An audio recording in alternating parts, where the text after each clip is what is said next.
bawal ang kung sino man ang may gusto tumakbo.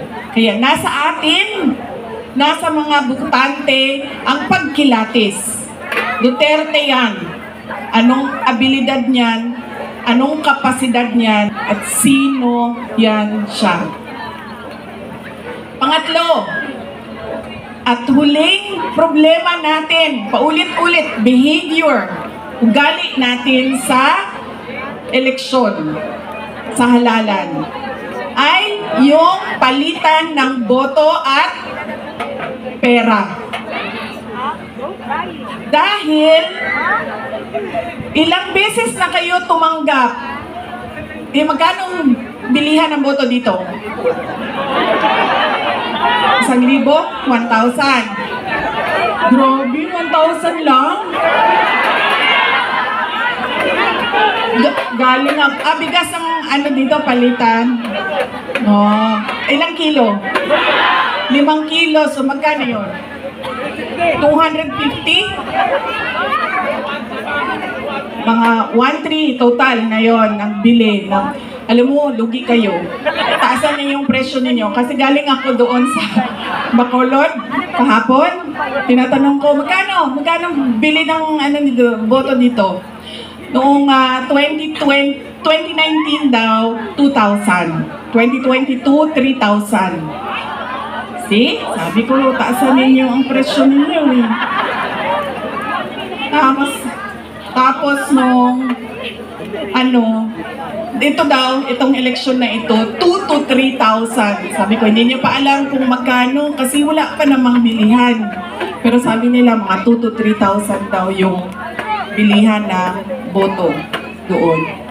Kaya, kulang ang hingi ninyo.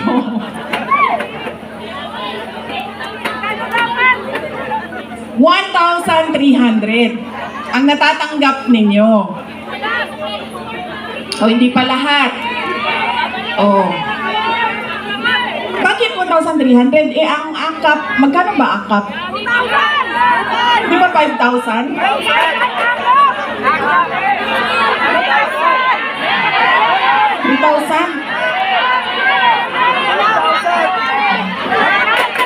May kaltas pa yun. Diba?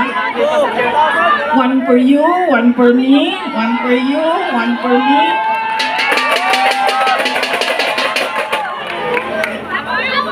Alam niyo, hindi namin ginagawa yan sa Davao. Alam niyo bakit? Nawawala kasi yung respeto ng tao sa isa't isa. Sabihin ko sa inyo kung bakit mamaya nawawala yung respeto. Sana po. Sa bilihan ng boto. Yan. Ilang eleksyon na kayo tumanggap ng 1,300? Ilang eleksyon na tumatanggap ang mga botante ng Pilipinas ng pera kapalit ng boto nila? Pero bakit mahirap pa rin ang ating bayan? At bakit hirap pa rin kayo bumili ng bigas? Kasi dapat, kung akap yan at galing yan sa gobyerno, tanggapin nyo, pero tanungin nyo naman yung sarili nyo. Ang nagbigay ba nito ay karapat-dapat maging leader ng bayan natin? Dahil malamang ipusta ko yung isang paa ko, hindi niya pera yang binigay niya sa inyo. Pera yan ng bayan. So, tanggapin. Dahil tulong yan ng bayan. Huwag matakot kung iba ang iboto.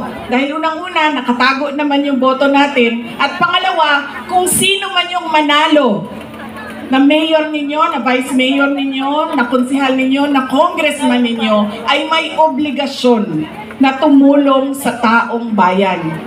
Kaya kung sino man yung nakaupo, magbibigay pa rin yan ng tulong sa inyo. Kaya, yan ang kailangan ninyong isaisip.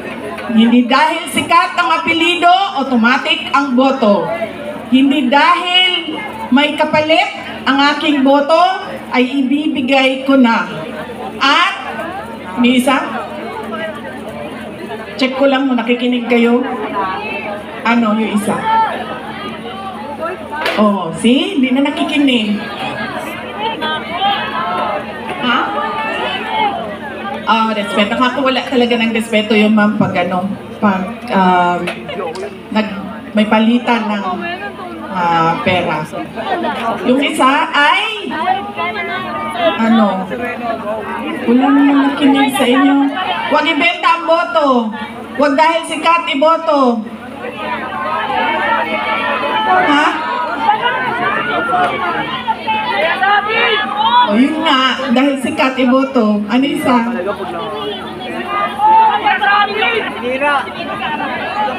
Ay, grabe. Ang dami-dami ninyo. Dalawa lang maalala ninyo.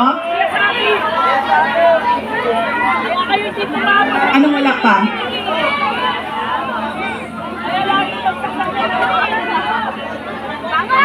Ay, opo. Oo, nagpapasalamat tayo kay Mayor Isko Moreno Dumagoso.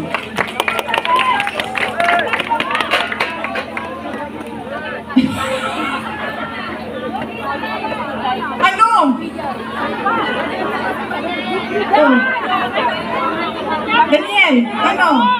Oh, ano isa? Check ko lang kung nakikinig ka.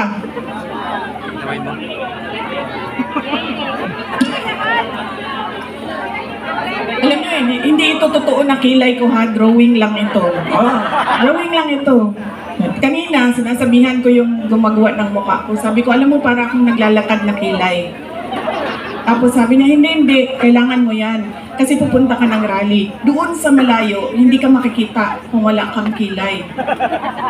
Sabi ko, ganun ba yun? Sabi niya, oo, kailangan may mata ka, may kilay ka, kasi hindi ka makikita.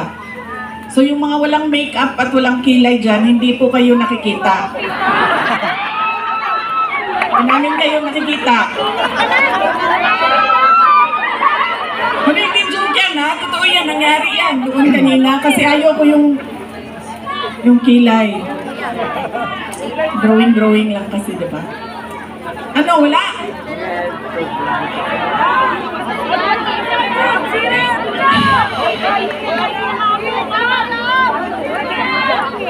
Marami ang nangangamusta kay President Duterte. Kung saan man ako pumupunta, nangungumusta sila lahat. Tapos nagpapasabi pa sila. Kanina, meron ilan dyan sa likod na pakisabi, kamusta kay Tatay Digong. Kahit hindi ko siya kilala, lagi yung mga tao, hindi ko kilala sa pangalan, sinasabi nila, pakikumusta kay Tatay Digong. Ayun. Siya po ay nakakulong. Anak po ako ng nakakulong na okay naman siya. Madami din ang nagtatanong, kamusta na si Tatay Digong? Sinasabi ko lagi, okay naman siya. Ang problema lang ay hindi siya marunong maglaba, magluto, at maglinis ng kwarto. Dahil yon ay ginagawa sa kanya lagi ng mga asawa niya. Madami pong asawa ang aking tatay.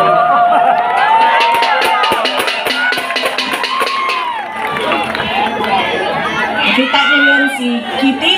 Kitty, yung maganda ko na kapatid. Iba po yung nanay niya. Kasalukuyan po, dalawa yung girlfriend na nandoon, nag-aantay na makalabas si Pangulong Rodrigo Duterte. Totoo yan.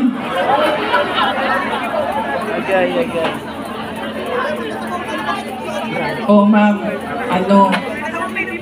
hindi daw nila kinidnap yung hindi daw nila kinidnap si Pangulong Rodrigo Duterte. Hindi daw kidnap ang tawag doon. Sige, okay na lang. Hindi na kidnap ang tawag doon. Ang tawag doon, ninakaw niyo sa amin. Ninakaw niyo sa amin si Pangulong Rodrigo Duterte. Dahil siya ay propriedad o property ng syudad ng Davao. Dahil siya ay magiging mayor namin doon at kinuha ninyo siya at ninakaw ninyo dito. Pwede na ba yun, ma'am? Hindi daw kidnapping yun eh. Nakawan na lang. Ninakaw ninyo sa amin. Sa mga nangangamusta, ay meron kaming maliit na video presentation sa inyo. Sigurado ka ba, ma'am, na hindi ka aalis? Kaya ako nakakalimot sa mga sasabihin ko eh, kasi nandito kami. Ma'am, ang advice ko lang talaga sa iyo sa panahon na ito at sa darating na mga araw ay magpalit ka na po ng apelido, ma'am.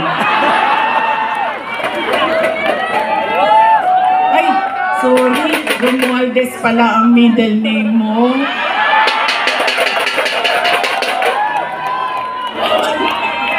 Mabait to.